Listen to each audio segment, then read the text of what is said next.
Thumbnail और title देख के तुम्हें समझ में आ गया होगा कि क्या बातें करने वाले हैं। तो पहला तो सवाल ये उठेगा कि भैया आप कौन होते हो ये बताने वाले। तो थोड़ा अपने बारे में फेंकते हैं सच्चाई। JEE advance qualified, आइजर Pune graduate, मतलब बैचलर और मास्टर दोनों की डिग्री फिजिक्स में।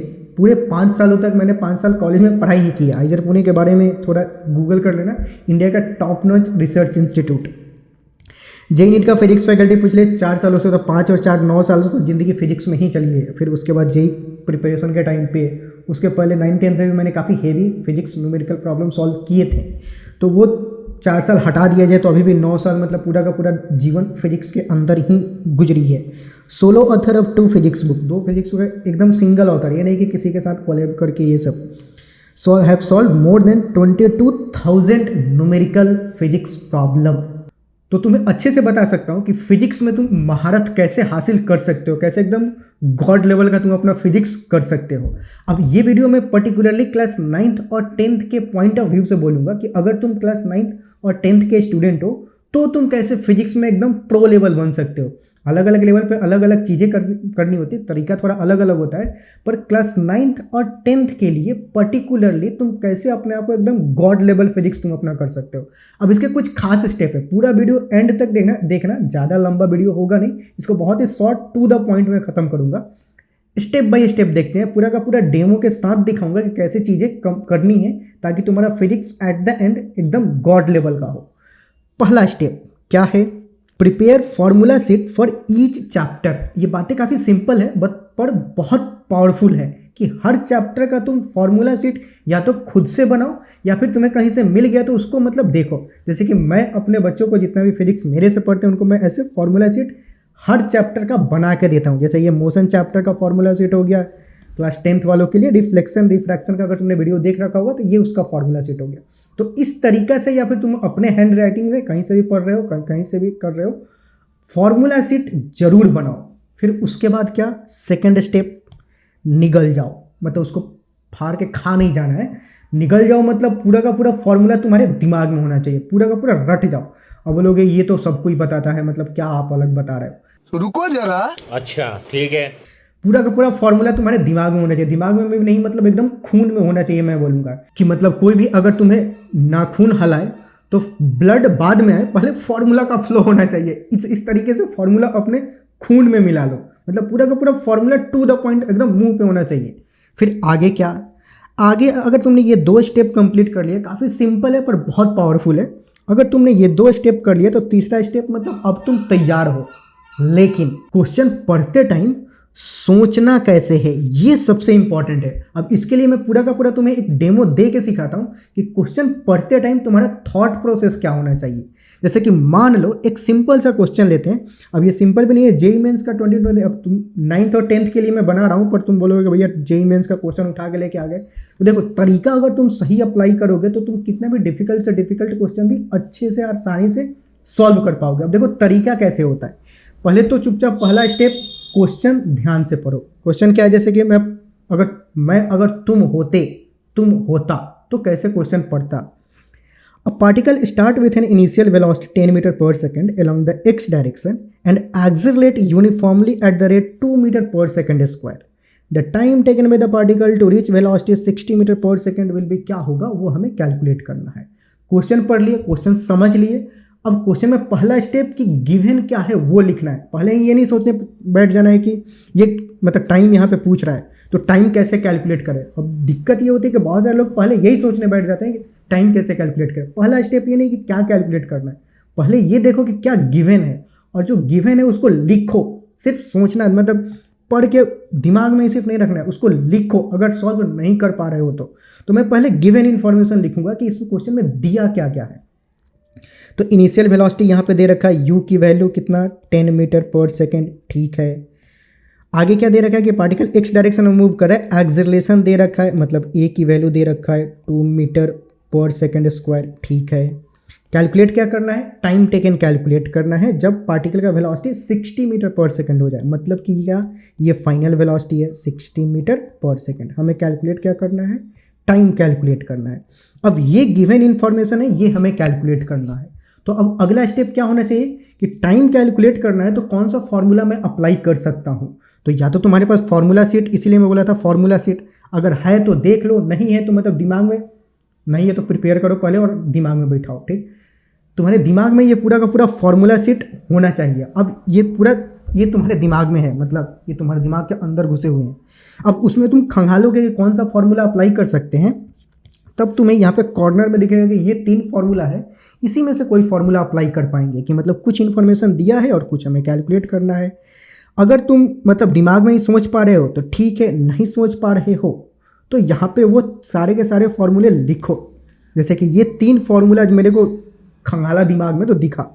अब ये 3 फॉर्मूला में से कौन सा फॉर्मूला अप्लाई कर सकते हैं इस केस में, वो कैसे सोचेंगे। अब कोई बार फॉर्मूला भी तो सारे याद होते हैं भैया, लेकिन सॉल्व कैसे करना है फिर भी नहीं आता है।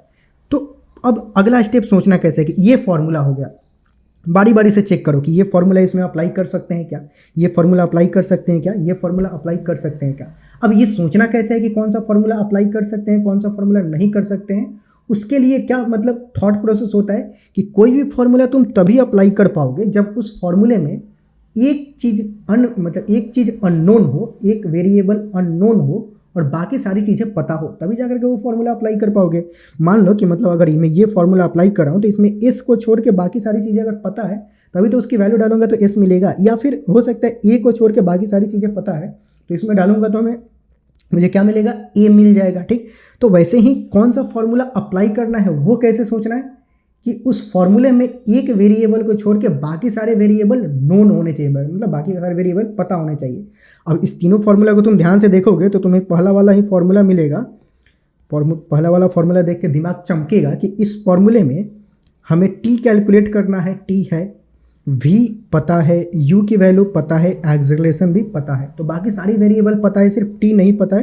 तो ऑब्वियस है कि इस फॉर्मूले में अगर बाकी सारे वेरिएबल हम डाल दें तो t का वैल्यू हमें मिल जाएगा। तो सिंपल बस इसमें डाल देते हैं, v की वैल्यू कितना 60 इज इक्वल टू u कितना 10 प्लस 80, a की वैल्यू कितना 2 और t हमें पता नहीं है, t को t ही लिख देते हैं। बस इसको सॉल्व कर लो। 60 माइनस अब 10 को इधर लेके आओगे तो 60 माइनस 10 50 हो जाएगा, 50 इजकल टू 2 इंटू टी, तो t की वैल्यू क्या हो जाएगी 50/2 मतलब 25 सेकेंड। 25 सेकेंड मतलब क्या, मतलब फर्स्ट ऑप्शन करेक्ट हो जाएगा। तो तरीका अगर ऐसे रखोगे तो कितने भी डिफिकल्ट, अब ये बोलोगे ये तो इस फॉर्मूले में इस क्वेश्चन में अप्लाई हो गया, पर ये जो थॉट प्रोसेस है वो अगर थॉट प्रोसेस तुम अप्लाई करोगे तो 90% प्रॉब्लम तो ऐसे ही सॉल्व हो जाएंगे। कुछ 10% प्रॉब्लम होते हैं जिसमें थोड़ा और सोचने की ज़रूरत होती है। तो अगर तुमने वो 90% प्रॉब्लम सॉल्व कर ली है तो तुम्हारा ब्रेन उतना डेवलप हो जाएगा कि बाकी के जो 10% प्रॉब्लम है वो भी सॉल्व कर पाओगे। एक और डेमो लेते हैं क्लास 10th के लिए। नेक्स्ट क्वेश्चन, ये लास्ट है, एक ही ये लास्ट डेमो। लेट से अगला क्वेश्चन बोल रहा है कि a concave mirror for face viewing has a focal length of 0.4 meter. The distance at which you should hold the mirror from your face in order to see your image upright with a magnification of 5. अब कुछ उठपटांग सा question लग रहा होगा, ये भी JEE mains का ही question है, लेकिन क्लास 10th में भी तुम सॉल्व कर सकते हो इसको। तरीका देखो, कनकेव मिरर है, उसका फोकल सेम जो टेक्निक मैंने पहले बोला वही टेक्निक इसमें भी अप्लाई करेंगे। पहले क्या, मैं क्वेश्चन पढ़ा, क्वेश्चन समझने की पहले कोशिश करूंगा, फिर पहला स्टेप क्या, पहले ये नहीं सोचूंगा कि क्या कैलकुलेट करना है, पहले ये सोचूंगा कि इसमें क्या गिवन है और जो गिवन है उसको मैं लिखूंगा। तो पहला क्या, फोकल लेंथ दे रखा है, कितना दे रखा है 0.4, तो एफ की वैल्यू क्या हो जाएगी 0.4। अब ये मिरर कौन सा है, कनकेव मिरर है, कनकेव मिरर का फोकल लेंथ नेगेटिव होता है, ये मुझे पता है, तो माइनस साइन के साथ ले लूँगा, ठीक है। आगे क्या बोल रहा है कि कितना डिस्टेंस पे अपने थोबड़ा को मिरर से रखना है ताकि एक अपराइट मतलब सीधा का सीधा इमेज बने जिसका मैग्निफिकेशन 5 हो। मतलब m की वैल्यू दे रखा है 5, अपराइट इमेज बने, मैग्निफिकेशन मतलब पॉजिटिव होगा। हमें क्या कैलकुलेट करना है कि कितना दूरी पे मिरर को रखा जाए, मतलब फेस से मिरर की दूरी कितना हो। फेस यहाँ पे क्या हुआ, ऑब्जेक्ट, मतलब ऑब्जेक्ट से मिरर की दूरी कितना होना चाहिए, मतलब u की वैल्यू हमें कैलकुलेट करना है। अब ये इन्फॉर्मेशन हो गया गिवन और ये चीज़ें मुझे कैलकुलेट करना है। अब फॉर्मूला कौन सा अप्लाई करेंगे, तो यहाँ पे मैग्निफिकेशन दे रखा है, तो तुम जब ये फॉर्मूला शीट जो तुम्हारे दिमाग में छपा हुआ है इस फॉर्मूला शीट में खंगालोगे तो मैग्निफिकेशन का फॉर्मूला तुम्हें बहुत सारा दिखेगा। देखो यहाँ पे मैग्निफिकेशन का इतना सारा फॉर्मूला दिखा। मान लो यहाँ पे फॉर्मूले तुम दिमाग में सोच सकते हो तो सोचो, नहीं तो यहाँ पे लिख लो वो सारे फॉर्मूले जो कि दिए गए हैं। ये फॉर्मूला मैंने सारा का सारा फॉर्मूला लिख लिया। अब इस फॉर्मूले में से कौन सा फॉर्मूला अप्लाई करेंगे वो कैसे सोचेंगे, तो सेम टेक्निक कि वो फॉर्मूला हम चूज करेंगे जिसमें एक वेरिएबल छोड़ के बाकी सारे वेरिएबल पता हो। तो यहाँ पे तुम देखोगे m is equal to this, m is equal to this, m is equal to this, m is equal to this, ये सारे हैं। ध्यान से थोड़ी देर गौर से देखोगे तो तुम्हें समझ में आएगा m is equal to F by F minus U वाला जो फॉर्मूला है, मतलब ये वाला मैग्निफिकेशन का जो फॉर्मूला है, इस फॉर्मूले में मुझे m पता है, f पता है, u की वैल्यू कैलकुलेट करनी है, सिंपल कैलकुलेट हो जाएगा। तो सिंपल अगर सारे में ये वैल्यू इस फॉर्मूले में पुट कर दो तो मुझे u की वैल्यू मिल जाएगी। तो बस चुपचाप अब पुट कर दो। अब यहाँ से ये मैथ का सवाल बन गया, सिंपल वैल्यू पुट करेंगे 0.4 माइनस 0.4 माइनस u, माइनस ऊपर नीचे से खोपचे में लेंगे और माइनस माइनस ये सब कैंसिल कर देंगे तो सब प्लस बन जाएगा। गर्मी बहुत ज़्यादा है तो पसीना बहुत ज़्यादा हो रहा है, उस पर ध्यान नहीं देंगे सवाल पे। ये u है। अब ये क्या बन जाएगा 5 equal to 0.4 divided by 0.4 minus u, cross multiply कर लो। क्रॉस मल्टीप्लाई करोगे तो 5 into 0.4 minus 5 u is equal to 0.4।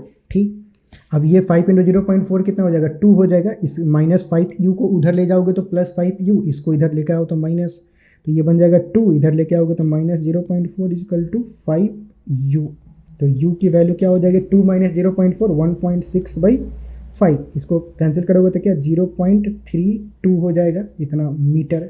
तो 0.32 मीटर मतलब थर्ड वाला ऑप्शन जो होगा वो करेक्ट हो जाएगा। तो इस तरीका से अगर तुम क्वेश्चन सॉल्व करोगे, जो मैंने बताया तरीका क्या था, पहला एक बार फिर से रैपिड फायर रिवाइज करता हूँ कि पहले तो फॉर्मूला शीट बनाना है हर चैप्टर का। फॉर्मूला सेट बन जाए तो उसको निगल जाना है, पी नहीं जाना है, मतलब खून में मिला लेना है, इतना याद करना है। फॉर्मूला सेट कैसे बनाना है, फॉर्मूला सेट बनाने के लिए भी मतलब डेमो कि इस तरीक़ा से कुछ फॉर्मूला सेट बनाना है, फिर उसके बाद उसको पी जाना है। फिर क्वेश्चन, अब तुम तैयार हो लेकिन क्वेश्चन पढ़ते टाइम सोचना कैसे है, सोचना कैसे, पहले क्वेश्चन पढ़ोगे फिर उसमें ये पहले नहीं सोचोगे कि क्या कैलकुलेट करना है। पहला तुम्हारा ये थॉट प्रोसेस होगा कि क्वेश्चन क्या बोल रहा है और गिवन क्या है ये देखो, उसके बाद कैलकुलेट क्या करना है। फिर अब फॉर्मूला सोचो कि कौन सा फॉर्मूला इस गिवन कॉन्टेक्स्ट में अप्लाई कर सकते हैं, उस फॉर्मूला को लिखो, उसमें वैल्यू पुट करो, आंसर आना ही आना है। एक बार ये चीज़ें अप्लाई करके देखो, फिर तुम्हें खुद रियलाइज होगा कि फिजिक्स में न्यूमेरिकल प्रॉब्लम सॉल्विंग एम्पलीट्यूड तुम्हारा कितना इंक्रीज हो गया है, कितना इम्प्रूव हो गया है।